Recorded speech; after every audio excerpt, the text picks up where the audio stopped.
Okay, dear students, today's topic is questionnaire. So what do you mean by questionnaire? Generally, you know about questions. So questionnaire means any idea? Group of questions, sir. Yeah, not group of, set of questions. Particular Okay? topic. Yes, sir. Set of questions.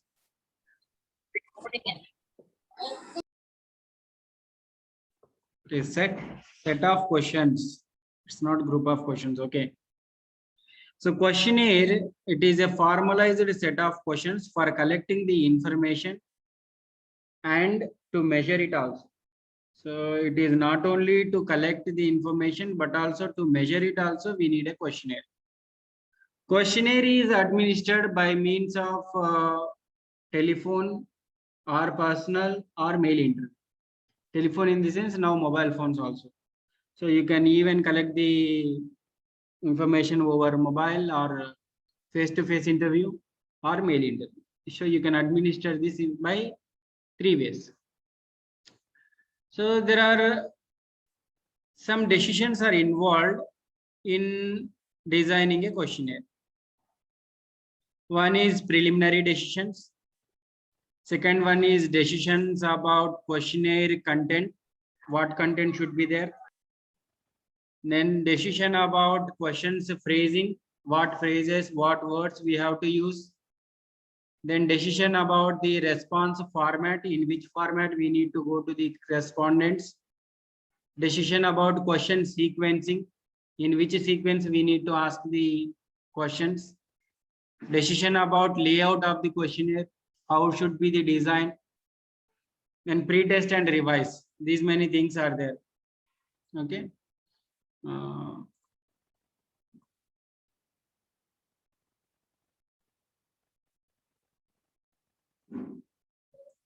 So these are the decisions that are involved in questionnaire. So first, preliminary decisions. So what are the preliminary decisions? Mean decision are exactly what information is required. So that decision you have to take. What information you require. Write the precise statement of information requirement. Reduce surrogate information error. Do not repeat it. Repeat. Not don't like that. So what exactly you need it, you write it in a precise statement. This information I want. So this decision you have to take before you design a questionnaire. So what information exactly you needed? If not, if you do not have any clarity, then it will end up in a surrogate information error. So exactly who are the respondents? This decision also you have to take it. Suppose for example, you need to collect the information about the dental cavity. So who will be your respondents? You are doing a research on dental cavity.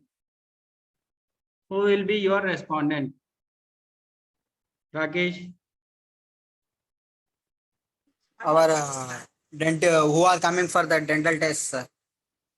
That means I didn't get, there is no clarity. You are doing research on dental cavity, reason to know about the dental cavity. So who will be your respondents?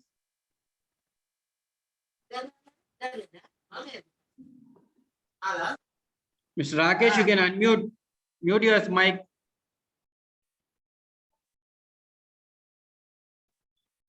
Swarna.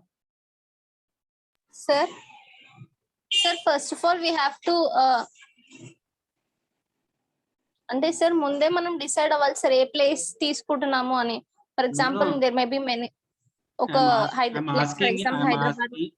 I'm asking you are doing research on dental cavity. Who will be your respondents? Where you will go to know the reasons? And I'm not asking about the place. I'm asking who are the respondents.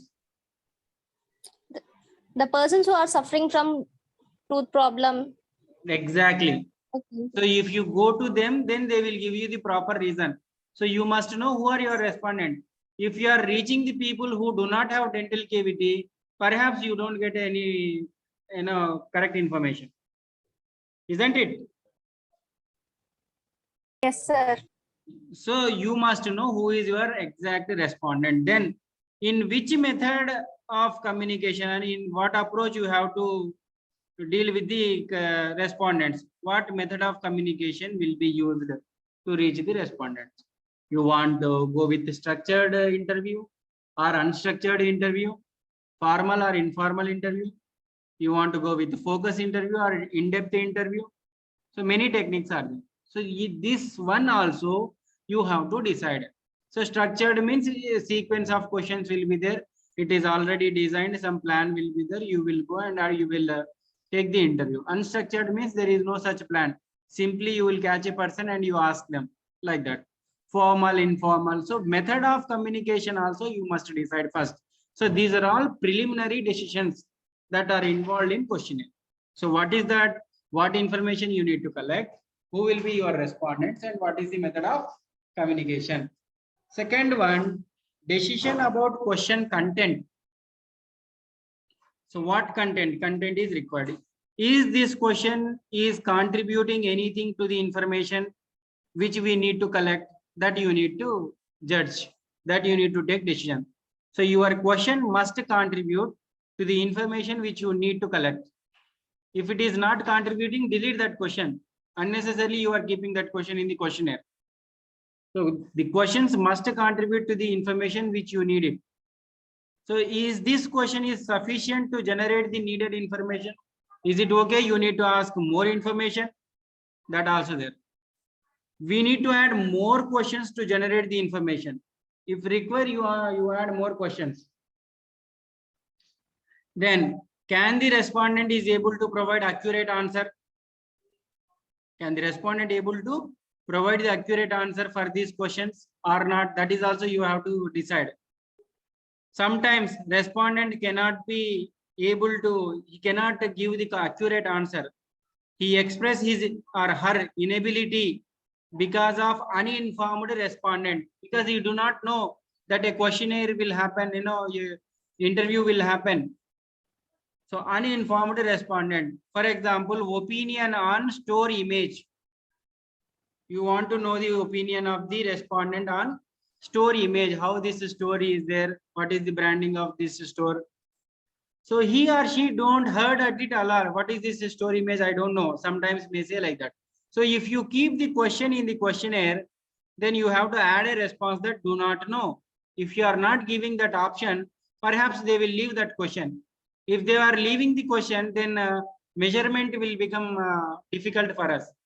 So when you are putting 10 questions in the questionnaire, all 10 questions must be answered by the people. If a few questions are unanswered, then the analysis will become difficult. So in that questions also, you have to give again the proper choices. Suppose you are asking a question, what is your opinion on store image? Then yes, no, do not know, like that you have to give the option. Simply you are just keeping yes and no, and you are not keeping a choice of do not know, then he will skip that question. Skipping is not our motto. If respondent are skipping, then it is no of use. They have to answer the question, whether they know it, whether they do not know it. So this is uninformed respondent. He don't know at all. Then forgetful respondent is also there. Sometimes they heard about it, but they forgot usually. So you have to provide aided recall. You need to give some clues, symbols. So on that time we made, you told this like that, then they will recollect. And tell me the cell phone brands you are aware of. Print the cell phone brands in the answer, like Samsung, Apple, Oppo, Vivo, Motorola, like that.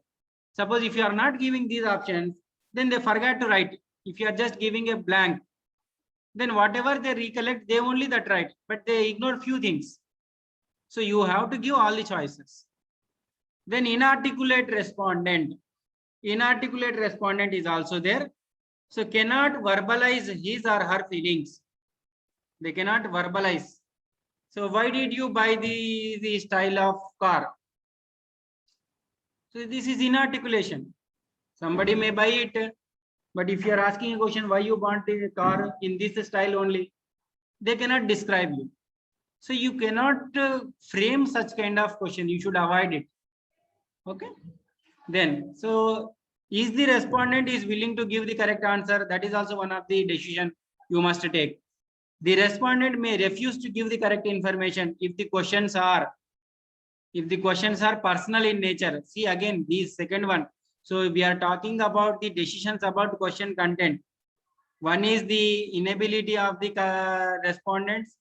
The thing is, some respondent may refuse to give the correct answer also, because if the questions are personal in nature, if you are going and asking them some personal details, so income, age, etc., they don't respond. If we ask in the beginning, they cannot give. Therefore, ask at the end. So you have to design it. So where you need to keep it, name, age, income. Is it required in the first part of the questionnaire, or is it required in the last part of the questions, like that? Maybe sometimes respondent refuse to give the answer if the questions are embarrassing in nature. Suppose alcoholic beverages, hygiene products, smoking, drugs, premarital sex. These are certain things. People may feel embarrassed. People may feel shy. They don't respond. So use counter biasing statements, make common statements, then they will respond. For example, recent studies have shown that most of the college students smoke. What is your opinion on it? Or how many cigars you had per day? So if you are generalizing the statements, then they will answer. Rather than asking straight away, will you smoke? Then they don't respond. So rather than asking like that, so recent studies, recent research report is saying that many college students will smoke. So what do you think about it? Then they said, yeah, it's true, like that. If you're asking directly, will you smoke? Then definitely he said that, no, I didn't smoke. They hide certain information. Even the respondents are refused to give the answer if it is reflecting on prestige. If it is reflecting on prestige. बोल भैया नहीं college में हो नहीं college में छो बोल आते कल मैं बात करते रहो उससे बात करके बोल दूं एक 10 मिनट क्लास है एक 10 मिनट के बाद कॉल करते हूँ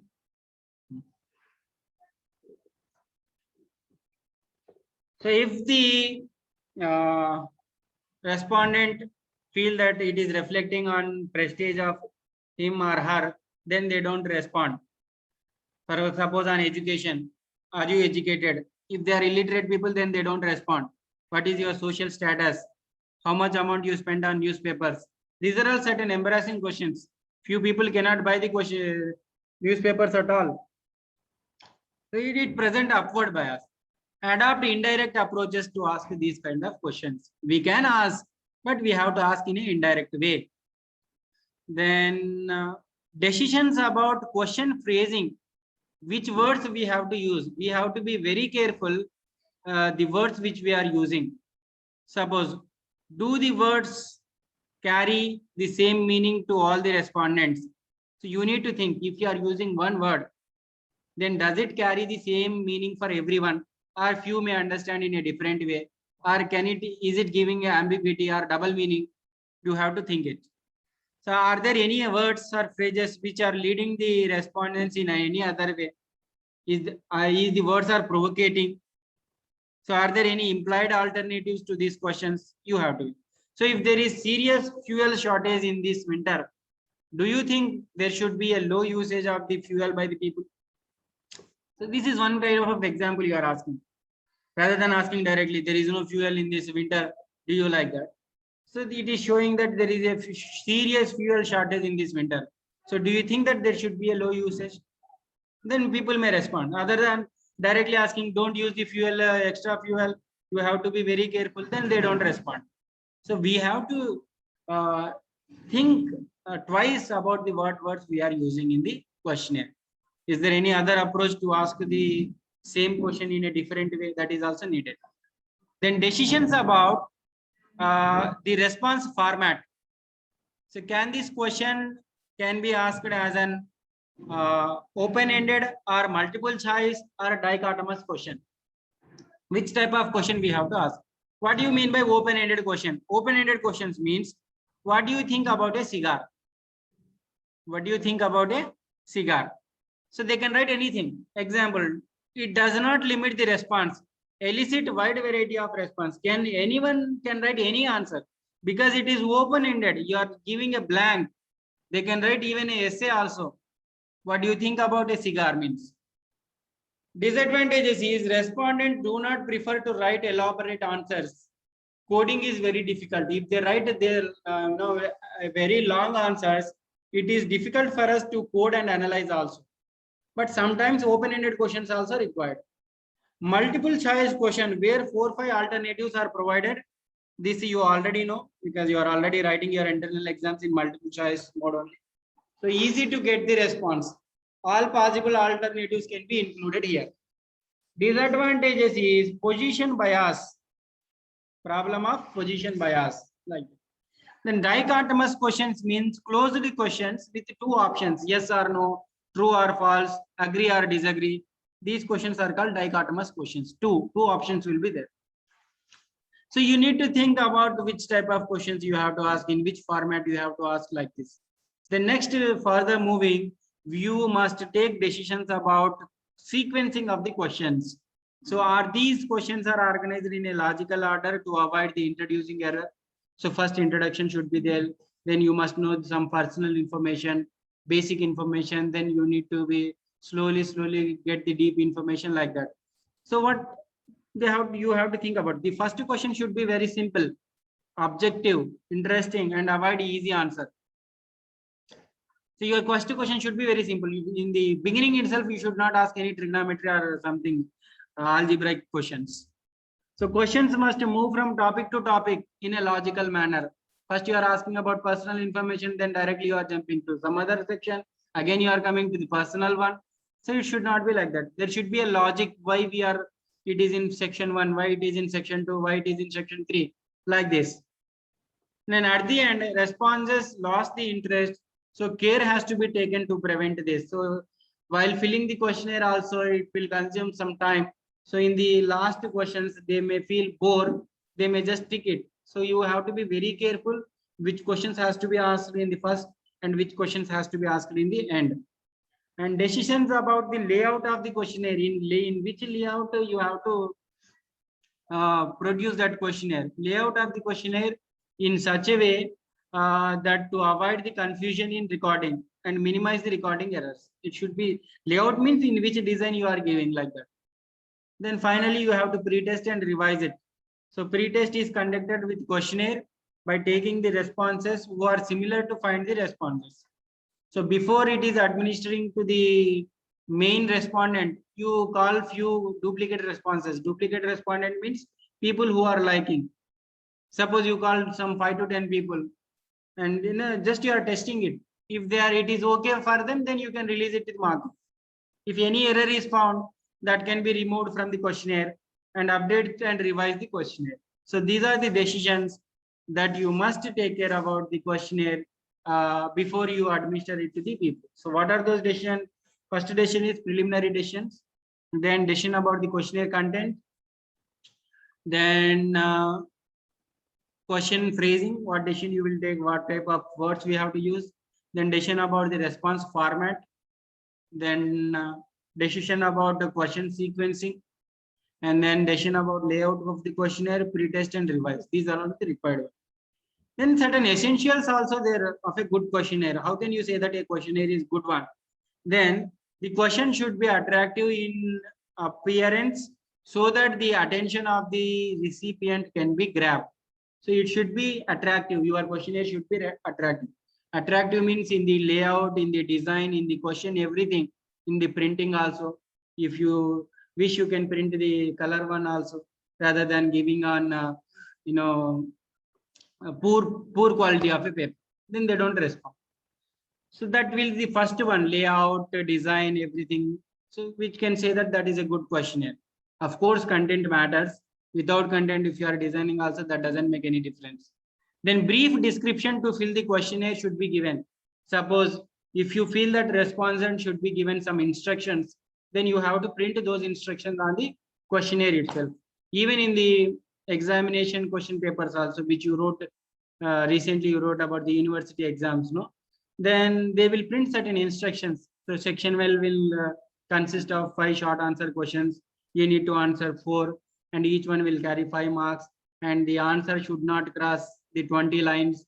So these instructions will help the respondents to understand and write it in the proper manner. If you didn't give any kind of instructions or description, perhaps they do not know, then they will give some wrong answers also.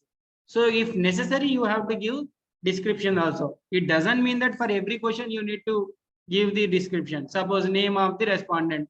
For this, you should not give any description. Simply he will write. Questionnaire should be simple and small in size. It should not run into pages and pages. Most at the max 2 pages or 3 pages. If you are doing elaborate research on the paper, then up to 5 papers. Then if it is continuing from 10-12 pages, then we don't respond. Questions should proceed in logical sequence again, from easy to difficult. First easy question should be there, then difficult question should be there. In the beginning itself, if you ask difficult questions, then people will run away. There should be some control questions which represent the reliability of the respondents. So controlling questions should be there. I mean, we have to provide yes or no, true or false, like that. Some dichotomous questions we have to ask. You should not give a very wide scope to respond to those kind of questions. Then 6th point is do not know, no preference type of question should be asked to reduce the uncertainty. So these kind of options also you should keep so that we can reduce the uncertainty of the respondents. Avoid technical terms and vague expressions. So you should not use technically jargon words. So then you have to provide a dictionary to them. And people do not have that much patience to refer your word and understand and respond to it. Then avoid the questions related to sentiments of the respondents. Do not ask such kind of questions. You should avoid it. Then avoid the use of open-ended questions because it is difficult to code. So you have to avoid the open-ended questions. Do not just leave the blank. You have to give either a multiple choice question or a dichotomous question. Then personal and intimate questions should be left to the questionnaire. So personal information, if you have provided, if you are keeping a place for them, then it is respondent's wish whether he or she must respond it or not. Okay. So these are the 10 points that make the questionnaire a good one, and it is also known as an essential of good questionnaire. Fine. Is there any doubt, guys, regarding the questionnaire?